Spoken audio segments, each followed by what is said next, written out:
Hello பசங்களா, welcome back. இன்னைக்கு நம்ம கொஸ்டின் ஆஃப் த டே சீரீஸ்ல என்ன பார்க்க போறோம் அப்படின்னு பார்த்தீங்கன்னா, தெர்மல் ப்ராப்பர்ட்டிஸ் ஆஃப் மேட்டர்ல இருந்து தான் ஒரு இம்பார்ட்டண்ட்டான கான்செப்சுவல் கொஸ்டின் பார்க்க போறோம் பசங்களா. கான்செப்ட் பிளஸ் நியூமரிக்கல் நம்ம டிஸ்கஸ் பண்ண போறோம். இந்த யூனிட் அப்படியே இப்போ கொஞ்சம் ட்ரெண்ட் செட்டை மாத்துது. பிகாஸ் இந்த யூனிட் ஒரு டைம்ல இதுல இருந்து எந்த கொஸ்டின்ஸுமே பெருசா இம்பார்ட்டன்ஸ் கொடுக்காத இந்த டைம்ல இப்போ எகெயின் இது ஸ்பாட்லைட்டுக்கு வருது. ஸோ இந்த யூனிட்டை கொஞ்சம் கிளியரா படிச்சு வச்சுக்கோங்க. Let's get started. This is your question. என்ன கொடுத்திருக்காங்கன்னு பார்க்கலாம். A brass rod of length 50 cm. ஓகேவா? ஸோ ஒரு brass rod இருக்கு. ஓகே, அதோட லென்த் என்னன்னு சொல்லியிருக்காங்க பசங்களா, 50 சென்டிமீட்டர் அப்படின்னு கொடுத்துட்டு டயாமீட்டர் இஸ் 3 millimeter அப்படின்னு கொடுத்துருக்காங்க. So diameter 3 millimeter is joint to a steel rod of same length and same radius. Okay, same diameter.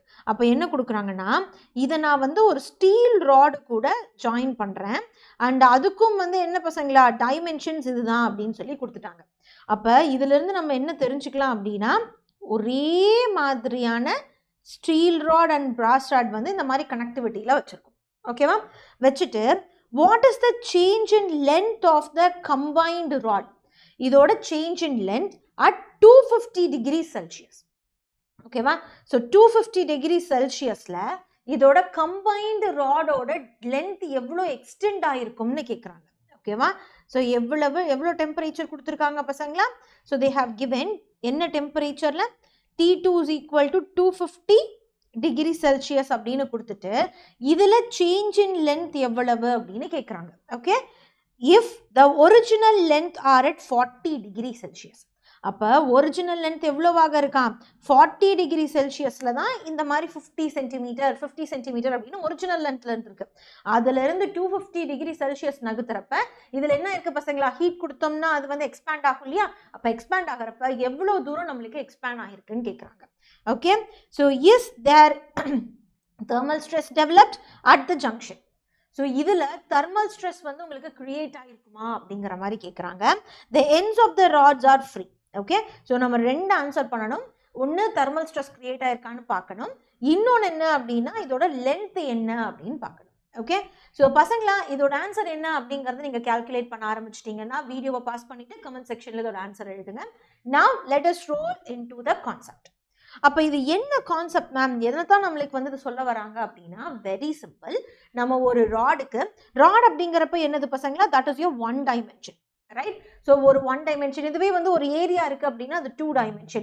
Volume இருக்கு அப்படின்னா அது என்னது பசங்களா, உங்களுக்கு வால்யூம் வில் பி லைக் உங்களுக்கு 3 dimension ஆக இருக்கும். Correct? So volume will be like 3 dimension. அப்போ 1 dimensionல ஒரு ராட் ஒன்று வச்சுட்டு அந்த ராடுக்கு நம்ம ஹீட் கொடுக்குறோம், நம்ம எனர்ஜி கொடுக்குறோம் அப்படின்னா டெம்பரேச்சர் ரைஸ் ஆகும். கரெக்டா? அப்போ டெம்பரேச்சர் ரைஸ் ஆகிறப்ப ஒரிஜினலாக இருக்கிற இதோட லென்த் நம்மளுக்கு என்ன ஆகும்? எக்ஸ்பேண்ட் ஆகும். கரெக்ட்? அப்படியே எக்ஸ்பேண்ட் ஆகும். அப்போ அந்த எக்ஸ்பேன்ஷனை நம்ம எப்படி எழுதுவோம்? New length will B equal to old length plus change in length. இந்த மாதிரி எக்ஸ்பேண்ட் ஆயிருக்கும். ஓகேவா? ஒரு பர்டிகுலர் லென்த்துக்கு என்ன பண்ணும் பசங்களா, எக்ஸ்பேண்ட் ஆயிருக்கும். அப்போ இந்த எக்ஸ்பேன்ஷனை தான் அவங்க கேட்குறாங்க.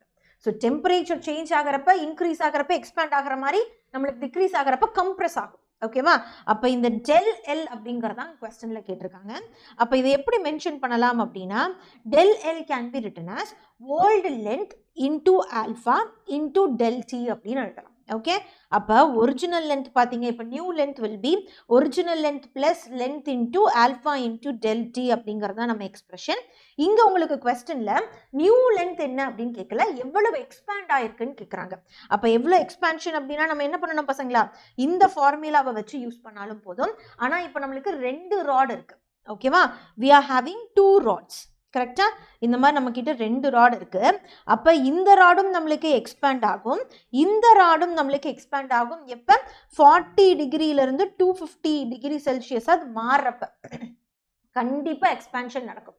அப்போ இந்த எக்ஸ்பேன்ஷன் அப்போ இதோட டோட்டல் எக்ஸ்பேன்ஷன் என்ன அப்படின்னு கேட்குறாங்க.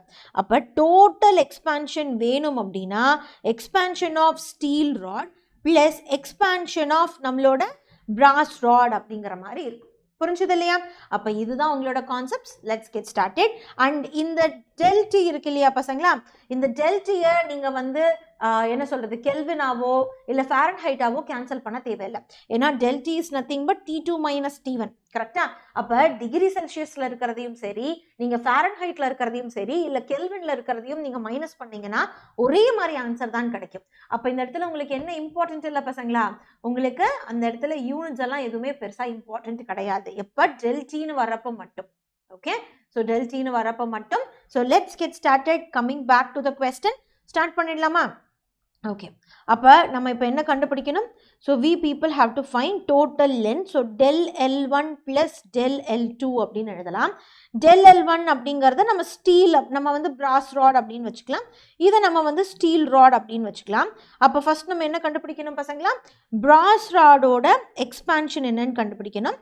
அப்போ லென்த் ஆஃப் brass rod, அதுக்கப்புறம் temperature coefficient of brass rod and temperature, right, change in temperature. அப்போ லென்த் ஆஃப் brass rod என்ன இருக்கு பசங்களா? Length of brass rod will be like 50 சென்டிமீட்டராக இருக்கு. கரெக்டா?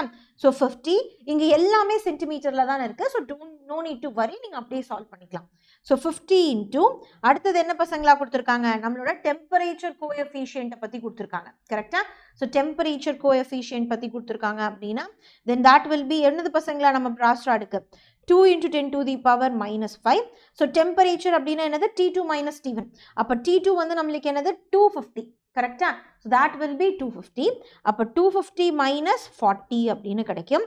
அப்போ this will be like 50 into 2 into 10 to the power minus 5 into 2 10 degree Celsius, ஐ மீன் 210 அப்படிங்கிற மாதிரி இருக்கும். ஸோ இதை ஃபுல்லாக நம்ம சால்வ் பண்ணோம் அப்படின்னா எவ்வளோ வந்து brass rod வந்து நம்மளுக்கு வந்து எக்ஸ்பேண்ட் ஆயிருக்கும் பசங்களா? 0.21 சென்டிமீட்டராக எக்ஸ்பேண்ட் ஆயிருக்கும். ஓகே, 0.21 சென்டிமீட்டராக எக்ஸ்பேண்ட் ஆயிருக்கும்.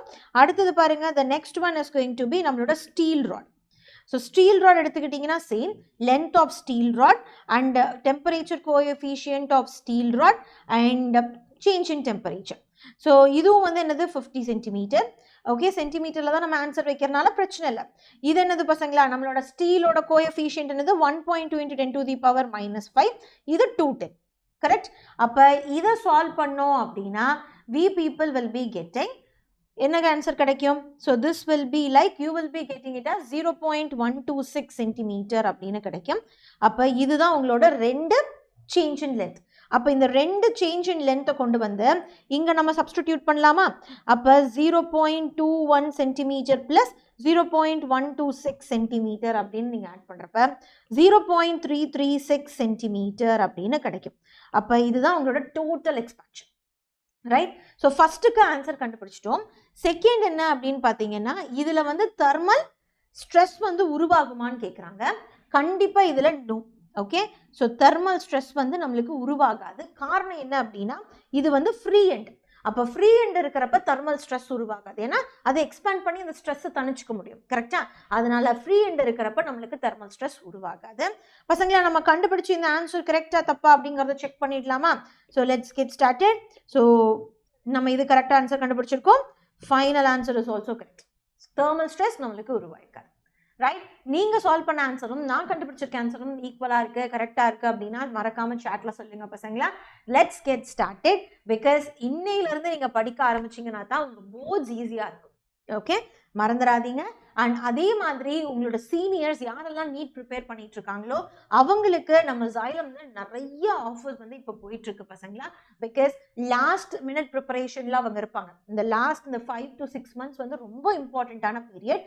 அதனால பயங்கரமான டிஸ்கவுண்ட்ஸில் நம்ம ஃபாஸ்ட் ட்ராக் பேட்ச் ஆகட்டும், நம்மளோட தளபதி பேட்ச் ஆகட்டும், ஓகே, அண்ட் அதுக்கப்புறம் நம்மளோட ரிப்பீட்டர்ஸ் வெற்றி பேட்ச் ஆகட்டும் இப்போ வந்து ஆன்லைனில் இருந்துட்டு இருக்கு.